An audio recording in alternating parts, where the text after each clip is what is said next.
많이 사랑하는 점도 저와 닮았고 얘기도 잘 통하고 식성도 취향도 정말 비슷했어요.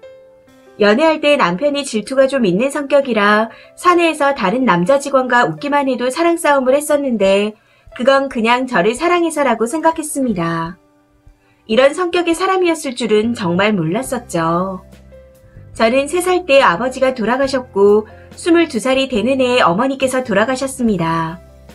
부모님이 모두 돌아가시고 언니 둘과 함께 지냈는데 큰언니가 몸이 많이 안 좋은 상태였어요. 요양병원에 입원해서 장기 요양을 해야 하는 환자였죠. 작은 언니가 일찍 결혼해서 전업주부였기에 제가 큰언니를 케어하면서 가정으로 살았다고 해도 과언이 아닙니다. 그런 상황에서 행복해지고 싶어 정말 잘 통하는 사람이라 생각하고 남편과 결혼을 했던 거였는데 시어머니가 문제더라고요. 며느리들을 대놓고 무시하고 자존감을 후려치시는 분이셨습니다. 형님이 안 계실 때는 저한테 형님 인신공격부터 시작해서 형님 어머님의 험담을 하셨고 형님과 저의 외모, 성격, 성향까지 비교하셨습니다. 그리고 임신 당시에는 성별 문제로 출산 전까지 스트레스를 주셨었죠. 형님네가 딸이니 아들을 낳아야 하고 못 낳으면 낳을 때까지 낳으라고 강요하셨습니다. 그렇게 해서 아들을 낳았더니 출산 3주 만에 제사에 참석하라고 또 강요하시더군요. 아기 낳고 산후조리도 시어머니께서 해주신다며 조리원에 못 가게 하더니 저희 집에 와서 제가 차려드리는 밥상을 꼬박꼬박 받아 드셨습니다. 이건 정말 글을 쓰면서도 우라통이 터지네요. 무튼 그런 상태로 몇 개월의 시간이 더 지나고 나니 시가와 의절하지 않고서는 정말 못 살겠더라고요. 그렇게 남편에게 저의 이런 생각들을 말했다가 엄청나게 싸우게 되었고 경찰이 출동하는 사태까지 벌어지면서 시가와 연을 끊고 지냈습니다. 그래도 나름대로 괜찮게 지내왔다고 생각했는데 지금 문제는 시가의 제사가 많고 남편이 4년째 백수 상태라는 겁니다. 회사가 망하는 바람에 둘 다 백수 신세가 되었는데 전 많은 노력 끝에 나름 빠른 기간 내에 재취직을 하게 되었습니다. 그런데 남편은 구직 신청만 해놓고 4년간 백수 생활을 하고 있는 중이에요. 별다른 자기개발이나 노력은 안 하고 밤새 게임만 하면서 집안일에는 손 하나 까딱 안 하는 사람이죠. 돈도 제가 벌고 집안일도 제가 하고 아이도 제가 케어하고 있습니다. 이런 상황에서 며칠 전에 또 일이 터졌네요. 그날도 시가 제사였는데 퇴근 시간에 상사분이 갑자기 일을 주셔서 회사에서 20분쯤 늦게 퇴근했습니다. 퇴근길에 남편에게 전화가 와서 받았더니 다짜고짜 오늘 제사인데 왜 이렇게 늦게 오냐, 어머니가 난리 났다 하면서 지랄을 하는 겁니다. 순간 욱하더라고요. 시가가 사남 이녀 중 막내인데 며느리들의 동의도 없이 문중 제사를 다 가져오더니 제사 때 또 일은 얼마나 시키는지. 더구나 제가 시가랑 연을 끊었는데 그댁 제사 때문에 회사에서 시키는 일도 내팽개치고 칼퇴해서 실업자라도 됐어야 했나요? 저도 사람인지라 너무 화가 나서 육두문자가 나왔습니다. 내가 이 짓거리에서 4년간 너랑 애 먹여 살렸는데 얼어 죽일 놈의 제사가 더 중요하냐? 이렇게 한마디 하고 전화 끊고 집에 갔더니 역시 분노조절 장애인 남편이 난리가 났더군요. 애랑 둘이 있었는데 벌써 살림을 다 부숴놓고 주먹을 들고 주방에서 프라이팬 등 손에 잡히는 모든 걸 들었다 놨다 하며 저를 위협하는 겁니다. 남편이 평소에도 화가 많은 사람이에요.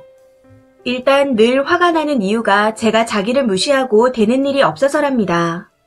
거기다 아기가 칭얼거려도 진지하게 화를 내는 인간이니 말 다 했죠. 무튼 남편이 그렇게 화를 내고 있으니 애가 울더라고요. 아빠가 엄마한테 폐악질을 하니 얼마나 놀랬을까요? 저도 너무 놀라 아이를 안아들고 안방으로 들어가 문을 잠그고 경찰에 문자로 신고를 했습니다. 이후 남편이 문을 발로 몇 번 차고 나니 방문이 열리기에 얼른 아이를 데리고 집 밖으로 도망 나왔어요. 저도 한성깔 하는 편인데 아기가 우는 걸 보니 제 분노보다는 아기를 먼저 보호하는 게 맞다는 생각을 했습니다. 잠시 후에 경찰이 왔고 항상 남편이 저에게 직접적으로 폭력을 가한 건 아니기에 고소를 하고 싶어도 할 수 없는 상황이었습니다. 늘 폭언과 밀치는 등 별 난리를 다 떨어도 때리지는 않더라고요.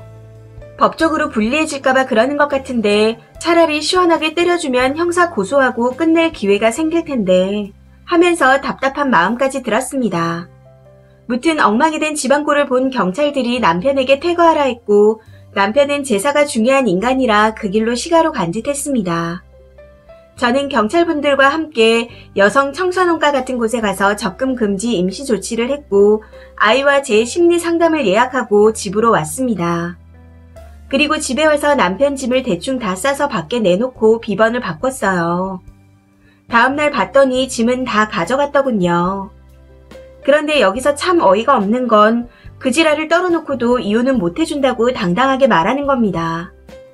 저는 이제 협의 이혼 꿈은 버렸어요. 이혼 전문 법무법인 알아보고 소송으로 가야겠죠. 남편이 백수라 아이 보육 연장이 안 됐었는데 사실상 한부모 가정이고 남편하고는 이혼만 안 했지 보육엔 아무 도움을 받지 못한다는 기술서를 써내고 연장 보육 신청도 했습니다. 그렇게 해서 어제부터 8시에서 6시까지 어린이집에 보내고 있어요.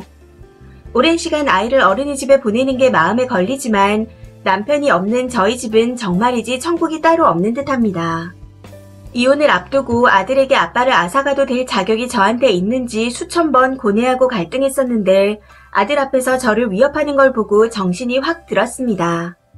이젠 아들을 위해 우리의 안전을 위해 이혼을 하려고 합니다. 이 글을 쓰면서도 아들한테 미안한 게 다이지 남편이란 사람에 대한 동정도 연민도 증오도 이젠 없네요. 결혼한 후 지난 4년간 너무 힘들었기에 후련하고 행복하기까지 합니다. 아이를 위해 힘내서 살아보려고요. 저 잘할 수 있겠죠. 두서없는 긴 글 읽어주셔서 감사합니다. 댓글입니다. 첫 번째 댓글. 결혼해서 행복한 부부도 많지만 이혼한 지인들도 많습니다. 주 양육자가 행복해하니 자식들도 웃음이 많아졌어요. 전에는 항상 풀 주고 있고 어둡던 아이를 오랜만에 봤는데 처음으로 행복한 이야기들을 꺼내는 걸 봤을 때 그 놀라움이란 이 선택이 맞는지 확신이 없어 지옥을 견디시면 안 돼요. 삶은 생각보다 예쁘고 아름답습니다. 두 번째 댓글. 정말 이혼 잘하시는 거예요. 그 백수놈 패소하면 위자료에 변호사 비용이 감당될라나 모르겠네요. 협의이혼 안 해주면 지 손해인데 무식해서 모르나? 양육비는 백수라서 높게 책정될 것 같진 않은데 백수놈 먹여 살리는 것보다야 낫겠죠. 꼭 조심해서 다니시고 마무리 잘 되시길 응원하겠습니다. 세 번째 댓글. 아이 앞에서 위협적인 행동을 하는 것만으로도 아동학대에 해당합니다. 물리적, 신체적 접촉이 없어도 정서학대가 인정돼요. 아이 데리고 꼭 상담 받으시고 트라우마 안 생기게 잘 대처하세요. 그런 아빠는 없는 게 낫죠. 엄마가 있잖아요. 아무쪼록 힘내시고 안전이혼 하시길 바랍니다. 네 번째 댓글. 제사 열심히 지내면 뭐하나요? 조상덕 본 것도 없고 오히려 자손이 이렇게 불행해지는데 그 집 조상은 악기가 되었나 본데 그것도 모르고 열심히 제사밥 올리고 있네요. 조상 덕본 사람은 제사 안 지내고 현생을 즐기며 사는데 꼭 못난 사람들이 미신마냥 조상을 모시더라고요. 다섯 번째 댓글. 아이에게 아빠를 뺏지 말아야 한다. 아빠는 있어야 한다. 그거 다 개소리입니다. 지금 남편 같은 남자는 없는 게 낫습니다. 그럼 폐악질 애가 다 보고 배웁니다. 소송 가서 그냥 끝내세요. 구직이 안 되면 자격증 공부라도 해서 뭐라도 하려고 생각해야지 게임만 하면 누가 취직시켜줍니까? 프로게이머 되려고 노력 중이래요. 뭐 성질 보니 게이머도 못하겠네요. 여섯 번째 댓글. 아이를 잘 보살피는 것도 아니고 아이가 운다고 진지하게 화내는 사람을 두고 아이한테 아빠 자리 뺏는 것 같다니요. 님이 있어서 님한테 폐악질을 부리는 거지 님 없으면 애한테 폐악질을 부릴 겁니다. 아빠 자리 뺏어서 미안한 게 아니라 저런 인간 말종을 애랑 진작 분리 못 시킨 걸 미안해 하셔야죠. 책임감 없고 경쟁력도 없는데 가정폭력까지. 아기에게 이런 아빠가 필요할까요? 그간 결혼생활 하면서 많이 힘드셨을 텐데 앞으로 쓰니와 아가 앞날에 행복한 날만 가득하길 바랄게요. 일곱 번째 댓글. 아이 앞에서 저렇게 분노를 표출하는 사람은 절대 좋은 영향을 줄 수가 없습니다. 아이 때문에 폭력을 참고 살아온 엄마한테 성인이 된 아이가 왜 그 지옥에서 빠져나오지 않았냐고 물었던 게 가정폭력의 현실이에요. 무능하고 폭력적인 남편한테 길들여져 언어적 폭력은 견딜만하다 느끼셨나 본데 사람을 더 힘들게 하는 게 정신적 고통입니다. 참고 지내신 세월이 대단하네요. 앞으로는 아들과의 꽃길만 이어지길 기원해봅니다. 이 사연은 여기까지입니다. 시청해주셔서 감사합니다.